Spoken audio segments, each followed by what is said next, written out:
35টি দল পিয়ারের পক্ষে কথা বলছে, 35টি দল রেজিস্ট্রার, এর মধ্যে 25টি দল পিয়ারের পক্ষে কথা বলছে।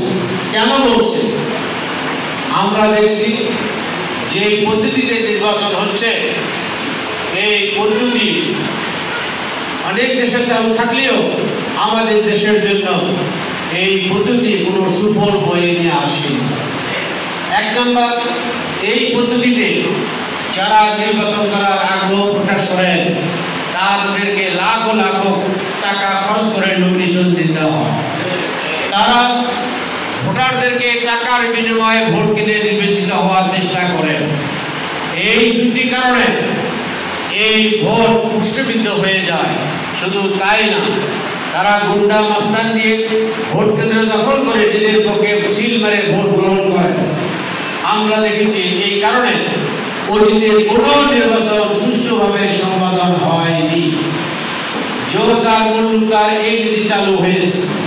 এই পদ্ধতিতে আমরা দেখেছি যে আসলে যে যোগ্যতম ব্যক্তিগুলো নির্বাচিত হয়ে আসতে পারেনি। যারা যত বেশি টাকা খরচ করেছে, যোগ্যতা থাক না থাক, টাকার কারণে এই নমিনেশন পেয়েছে, তারা টাকা খরচ করে পার্লামেন্টে আসছে। আমরা যে পিয়ার পদ্ধতির কথা বলছি, যারা বলেন পিয়ার কি জনগণ বুঝে না, আমরা সার্ভে চালিয়েছি, এই যাবত বাংলাদেশে প্রায় 66% মানুষ পিয়ারের পক্ষে মত দিয়েছে। আর যারা বলেন পিয়ার কি আমরা বুঝি না, এই কথা তারা এর আগেও বলেছিলেন যে কেয়ারটেকার কি আমরা বুঝি না। পরে কেয়ারটেকার ঠিকই বুঝেছেন, 1 মাসের মধ্যে কেয়ারটেকার দিয়ে ক্ষমতা ছেড়ে দিয়ে চলে গেছে। কাজেই এই পিয়ার তারা ভালো করেই বুঝে, কিন্তু তারা তাদের সমস্যার কারণেই এই পিয়ার মানতে রাজি হচ্ছেন না। কারণ এই পিয়ার পদ্ধতি ব্যক্তির নির্বাচন হয় না, দলের নির্বাচন হয় না, বুঝলাম।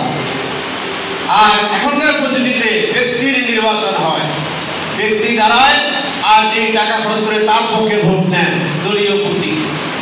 পিয়ার পদ্ধতি হলে এখনকার মধ্যেই ব্যালট হবে, প্রার্থীর জায়গায় দলের নাম থাকে, প্রতীকের জায়গায় যার যে প্রতীক সেই প্রতীকেই থাকে।